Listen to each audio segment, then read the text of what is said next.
Good evening and many thanks for joining us this the 18th day of November the year 2025. Indeed, it's a wonderful day and a day that is mixed with a lot of reaction given the fact that this is yet another day that our national football men's team Harambee Stars has been served with a bitter pill by the Senegalese side, that is the Lion of Teranga in the international friendly. But as always, that is the game of football.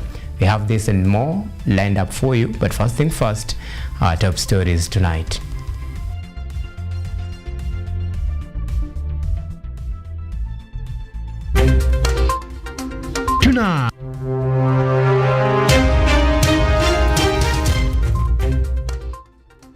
Tonight, the volatile Mbeere North. Gachagua launches door-to-door campaign to rally for Democratic Party candidate as Mbeere North race heats up.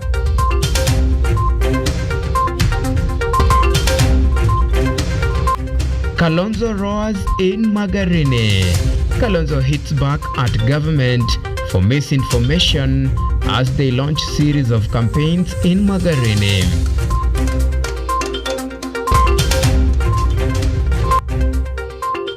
Also tonight, anti-corruption campaign. EACC turns to higher institution of learning in a bid to tame corruption in the country.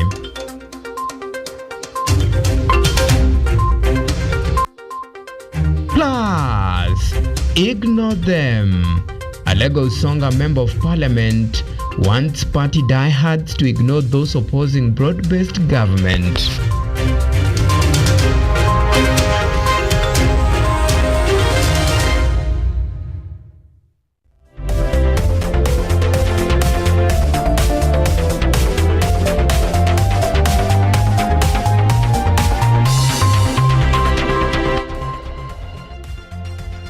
This is Kutv Primetime News with Auma Evans.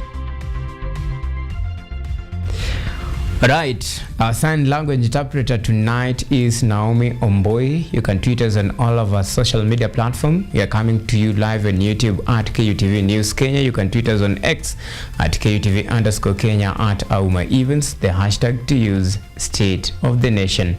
So tonight we begin the State of the Nation with matters politics, where the race for the hotly contested Mbeere North by-election continue to gain momentum, with both government and the opposition pitching camp in Mbeere North, campaigning for their respective candidates.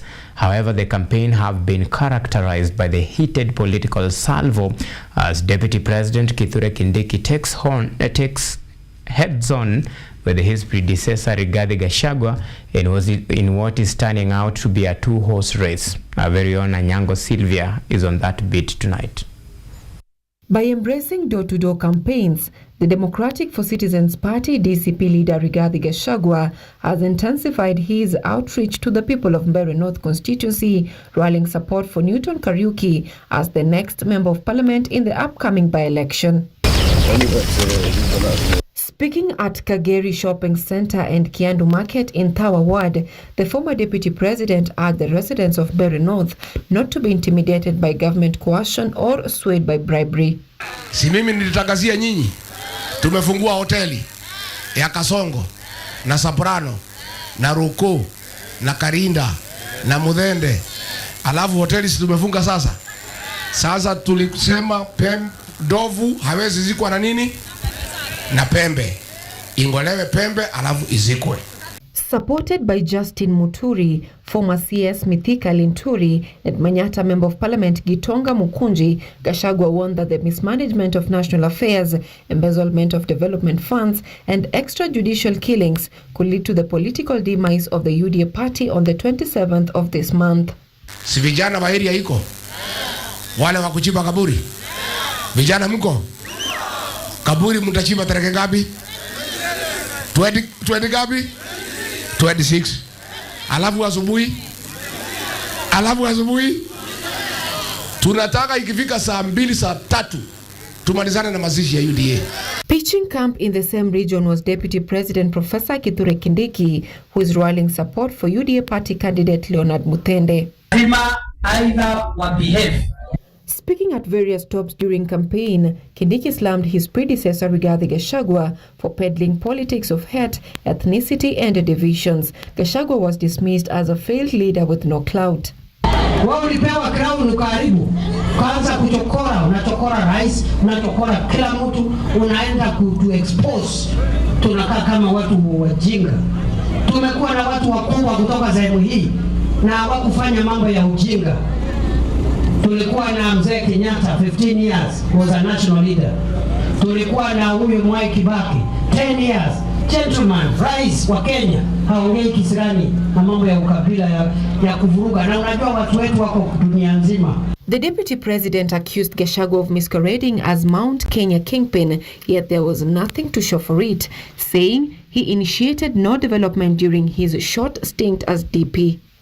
Hivyo sisi sio ati tumejileta saa hii ati kuongea na wambele kama watu wengine hapo. Nimeona na pepe mingi na maringo na kierere na kifua. Wao unakuja kutupigia kifua kama nani? Ati mimi kama kiongozi wetu. Kiongozi wa nani? Tulikuchagua kiongozi wetu siku gani, my friend? Na wananchi ndio wanajua kiongozi wetu ni nani. Na wanajua kiongozi wetu ni nani. Wenda ukiendana, my friend, you are a leader of nobody.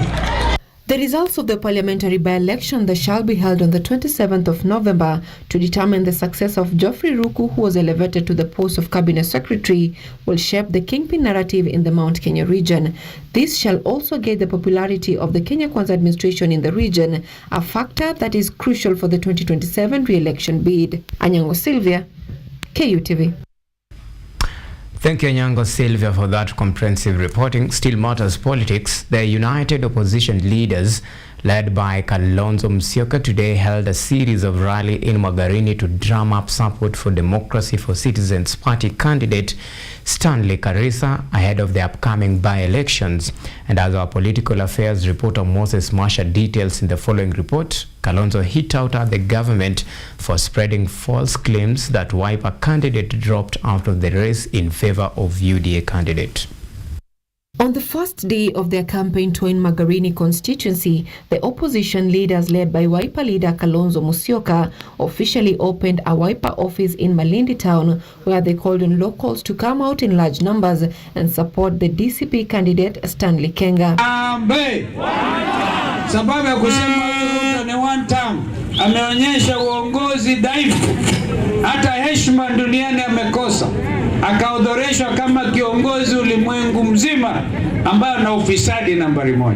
Addressing the residents at Garashi Trading Center, Kalonzo accused the government of insinuating that Wiper candidate Nzai Kombe was paid 300 million shillings to withdraw from the race. The accusations were dismissed as baseless. Ambaye zote tunashikamana na yeye. Kumbukeni tulikuwa na candidate wa Wiper. Naomba kidogo. Tulikuwa na candidate wa Wiper Bwana Nzai. Wengine wanamharibia sifa. Hata anasema alipatiwa 300 million. Nikipata 300 million hii inatosha mimi nipeleke Ruto nyumbani. Tunamna hiyo. Kwa tuache porojo. Huyo bwana tulishauriana sisi wenyewe, wakakubali kwamba Nzai atamuunga mkono Kenga. Wangapi wanasema mnakubaliana na uamuzi huo? Leaders accompanying Kalonzo, including DAP party leader Eugene Wamalwa, DCP Secretary General Cleophas Malala, Kirinyaga Women Representative Jen Njeri, and former Lamu Women Representative Shakila Mohammed, urged Magarini residents not to vote for ODM candidate Harrison Kombe, describing him as a government-backed choice that will not benefit the community. Kombe amekuwa kwa bunge miaka 15, hamna maji safi katika nyumba zenyu. Sasa je, hata mkimpatia hii mwaka moja imebaki, mzee Kombe atafanya chochote kweli? For his part, the DCP candidate Stanley Kenga urged voters to elect him, saying he is best placed to bring change within the short period remaining before the next general election. Najua muliitwa na wengi wanataka kutuuzia woga. Wanaita viongozi wetu mashinani, wanataka kutuuzia woga. Lakini nataka niwasihi na niwapongeze kwa msimamo wenu. Maana nyinyi mulisema hamupangwi. Je, Malindi iko na kura za Magarini? Kilifi iko na kura za Magarini? La hasha, sisi Sisi wenyeji wa Magarini tunaelewa mwelekeo ambao tungetaka Magarini yetu iende, na ndio maana tunashirikiana ili tuweze kupeana mwelekeo ambao utakomboa Magarini yetu. The opposition leaders are expected to camp in Magarini in the coming days as part of their strategy to boost Kenga's chances ahead of the November 27th by-election. Anyango Sylvia, KUTV. Now let's stay on matters politics for a bit. Alego Usonga Member of Parliament Samuel Atandi now wants the party diehards to ignore Siaya Governor James Orengo and other old guard opposed to the broad-based government, saying that they have no new ideas to offer. Atandi says that the elite leaders are hell-bent on derailing ODM from its focus of being in power by engaging in politics of division and demonstration. Speaking at Nyalwanga village in his constituency, Atandi, who was flanked by Garsen Member of Parliament Guyo Ali Orio, said that the party has no room for selfish leaders who think that they can fill former Prime Minister Raila Odinga's shoes. Garsen Member of Parliament Guyo Ali Orio, on his part, called on Kenyans to unite under the broad-based government. This comes amid its fear of disintegration of party as leaders differ on the way forward after the death of Raila Odinga. Parties are formed to go to power. Parties are not formed to go to demonstrations. I don't even know why these are our friends. You know, we have some leaders here, leaders who worked with Jaramogi. They were Jaramogi's handyman, which we agree was okay. But Jaramogi wanted to go to power. Why didn't you help Jaramogi to go to power? Again, you worked with Raila Amolo Odinga. You were even distracting Raila Amolo Odinga.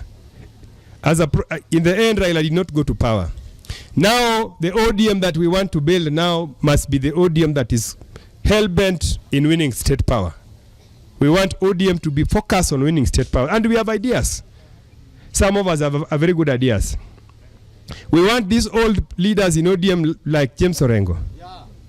They should tell us, they should explain to us how come they were with Jaramogi, they were with Raila. William Ruto, a son of a peasant, came from nowhere and grabbed power and went to State House. What were they doing when William Ruto was doing all this? Baba ametuacha mahali salama. Ametuacha kwa broad based. Na tunajipanga hapo ndani ama namna gani? Now, politics aside, matters corruption. Now, the Ethics and Anti-Corruption Commission, that is EACC, has embarked on anti-corruption campaign crusade targeting university students across the country ahead of the World Anti-Corruption Day. The crusade aims to instill integrity, discipline, and accountability on the students as they prepare to enter job market. In an effort to slow down the development of corruption in the country, the Ethics and Anti-Corruption Commission is focusing on prospective employees in the institution of higher learning. Main objective is to empower the youth to actively engage, advance transparency, and unite against the corruption. Therefore, today's event will focus on the role of the young people on integrity matters, raise awareness about corruption and its impact to the country. The anti-corruption crusade is aimed at instilling integrity, discipline, and accountability on students as they prepare to enter job market. We are urging you to come up with the new ideas, especially we are faced with the issue of dealing corruption, which is perpetuated through digital means, the cryptos, the blockchains of this world. Like yesterday, if you read the newspapers, the government systems were attacked by those hackers. So we want you to come up with new ways of dealing with corruption in the digital space, because now we are living in the digital space. With the rise of digital innovation such as cryptocurrency, the Commission is calling on innovative solutions to deal with digital corruption. You are our hope for the nation going forward. Please, as we age, we've made mistakes. Please don't do those mistakes. Embrace this initiative where we are calling on you to unite to have a corruption-free nation going forward. Fair go is our mantra. Be fair in what you do, in what you think, in what you say, and that way corruption will not come near you. Other than enforcing the law by arresting and prosecuting the corrupt, the Commission is also investing in corruption-preventing mechanism to ensure corruption-free society. Auma Evans for KUTV, Nairobi.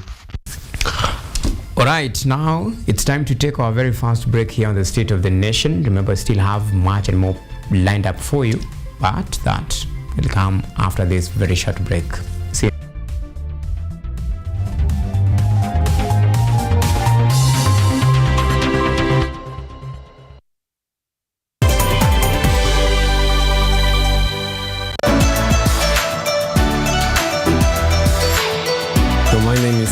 I'm Associate Professor in the Institute of Philosophy of Jagiellonian University in Krakow, Poland, and I'm the main coordinator of the Cafe project, which is being here hosted by Kenyatta University.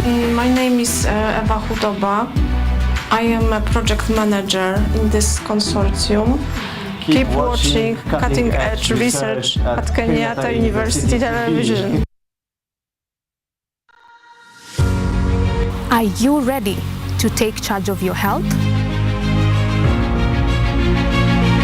Welcome to Focus on Health, your weekly guide to staying informed and living better.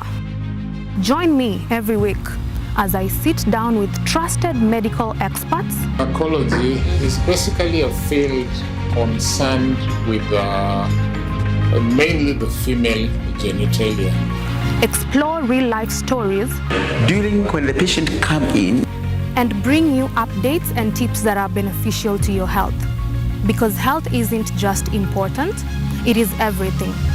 Tune in to Focus on Health every Thursday at 7:30 p.m. only on KUTV.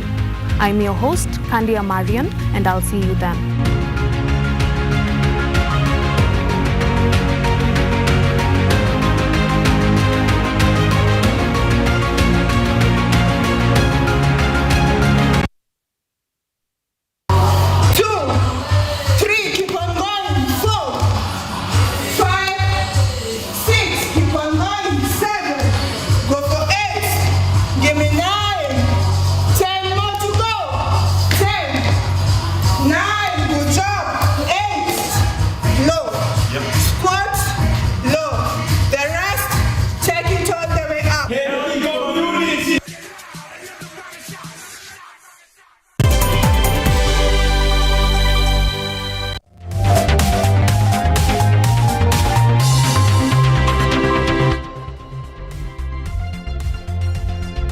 You are watching KUTV Primetime News with Auma Evans.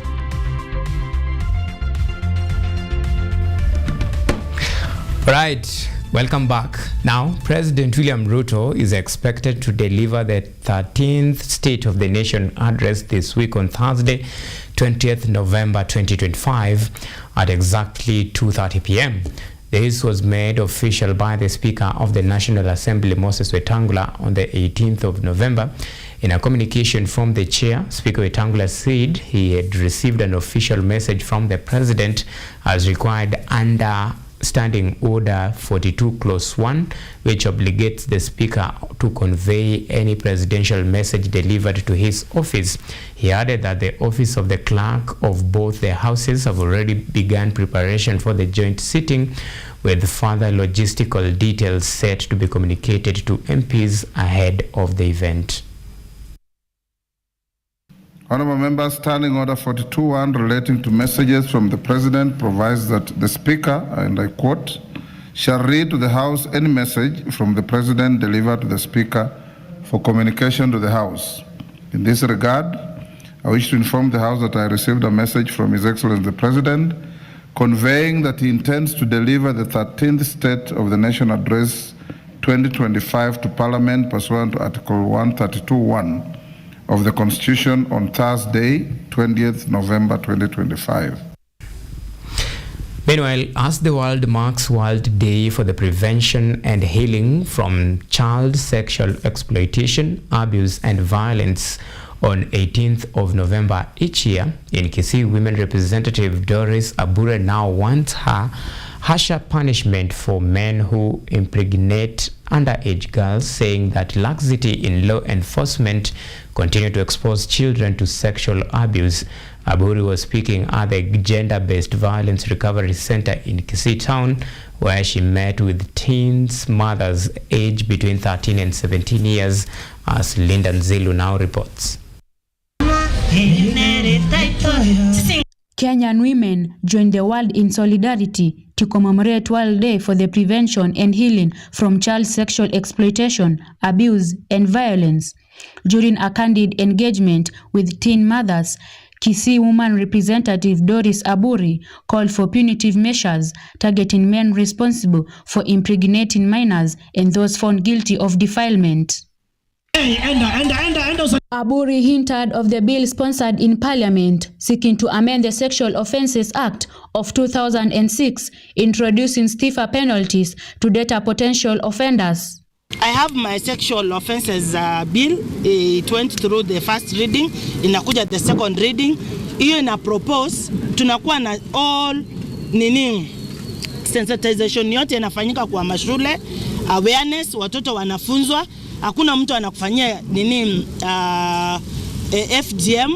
Hii mambo ya teen pregnancy mnaambiwa life after it, how to do the prevention. Aburi declared that most victims of sexual violence lacked knowledge regarding the collection and preservation of evidence, thereby weakening the prosecution of perpetrators. In addition, Aburi discouraged parents from using the kangaroo courts to resolve cases of defilement in the villages. So that is why we call these kids around. Serikali itawapeleka shule, watakuwa registered free for sure, so that their kids can access any service they need from our health services. Huku kwetu nyumbani kitu ingine naribia hizi kangaroo courts. Wazazi wanaletewa 10,000, wazazi wanaletewa 15,000. They pull out their cases. We know because kuna cases huwa tunafuata. Of course there are some few elements kwa hizi kangaroo courts.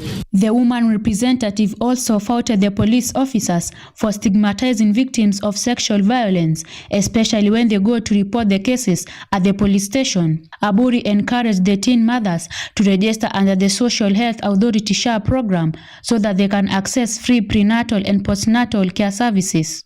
Serikali itawapeleka shule, watakuwa registered free for sure, so that their kids can access any service they need from our health services. Huku kwetu nyumbani kitu ingine naribia hizi kangaroo courts. Wazazi wanaletewa 10,000, wazazi wanaletewa 15,000. They pull out their cases. We know because kuna cases huwa tunafuata.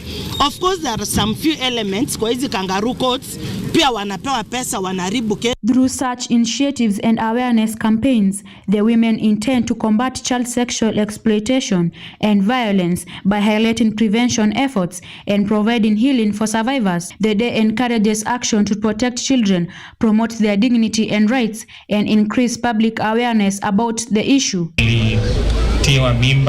Linda Nzilu, KUTV. Now, elsewhere, residents of South Narok have vowed to continue tree planting efforts in the Masai Mau forest to help restore areas identified as water catchment zones. Speaking as they thanked Base Titanium for training them in tree nurturing and beekeeping, members of the Kirobon Environmental Community-Based Organization say they have seen major benefits from tree conservation, as it's now enabled them to earn a livelihood and support their families while the forest continue to flourish. According to the chairperson of the group, Wycliffe Kimtai, their eviction from the Masai Mau forest had crushed their hope for a stable life, leaving them uncertain about where to begin. Walikuja wakafunza hao kuanzisha nurseries. Alafu sasa vile miti inatunzwa kutoka ikiwa kidogo kwa nursery, hiyo process yote mpaka iwe miti ambayo imetosha kupandwa. So pia tukimaliza mambo ya kiasi ya miti yenye imefikisha kiwango cha kupandwa, Best Denium pia uwanga wanakuja kununua hizo miti pia. Tumechunga hii msitu tangu 2021 wakati tuliondolewa katika Mau. Mimi ni mmoja wa wakaaji wa hapa, lakini wakati serikali ilisema wasi ya kwamba lazima tuchunge msitu, hatusemi tuliondolewa kimakosa, lakini tulikubali na tukaelewana na serikali. Mpaka kwa sasa hata wengine wetu wamefaidika hasa sana kuliko wakati tulikuwa ndani. Na tena kama vijana tukakuja kufanya hiyo kazi ya kubanda miti. Tena wakatulipa vizuri, tukapata pesa, tukasaidika. Kama tukasaidika tukaanza kuweka kidogo, tukaenda kusoma nazo pale shule. Tukaendeleza maisha yetu vizuri. Hatukupata time ya wakati ya surura. Hatukupata time ya kwenda maandamano tena pia.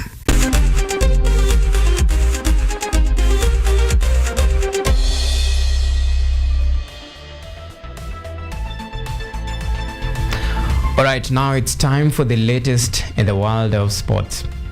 Now, men's national football team Harambee Stars suffered their heaviest defeat after falling 8-0 to the mighty hands of ruthless Senegal in the international friendly match played in Turkey. The Benny McCarthy-led charge have suffered back-to-back defeats in the international friendly. On Sunday, Kenya lost 1-0 to Equatorial Guinea at the same stadium.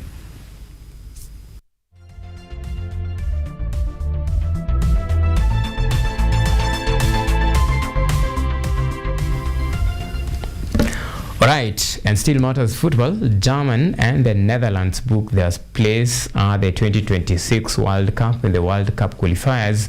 Ruthless Germany put 6 for struggling Slovakia. Goals from Walter Mede, Gnabry, Leroy Sané, Baku and Guadrado was enough to propel Germany to top of Group A with 15 points.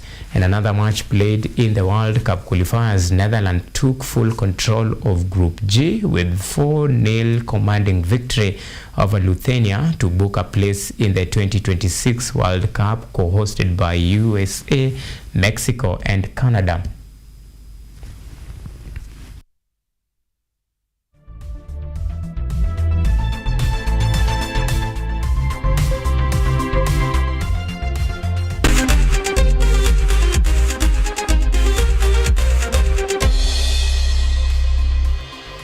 Tansome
Alright, even as we wind up, still on matters football, a football match can go either way, and sometimes a loss can end up being positive result in case when the margin is respectable.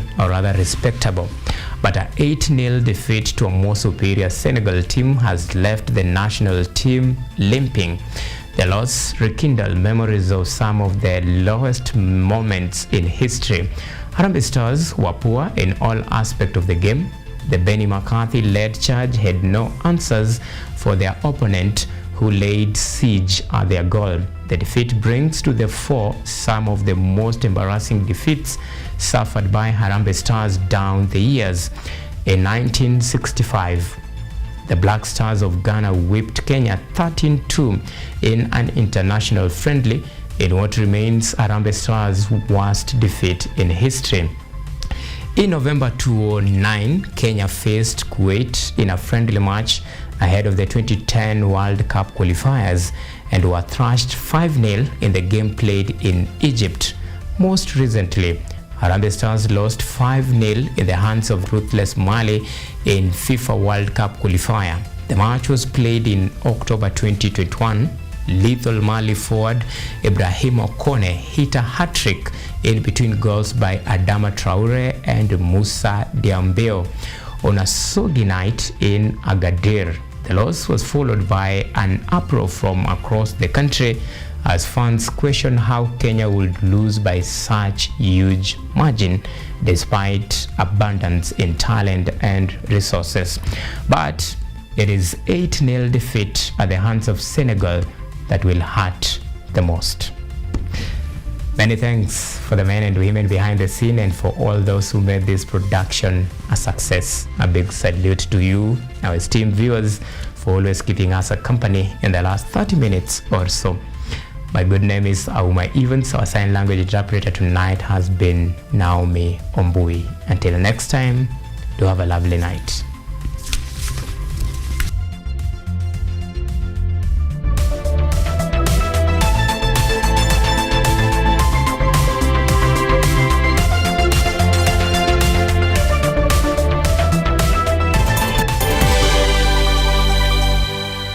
Are you an aspiring media practitioner?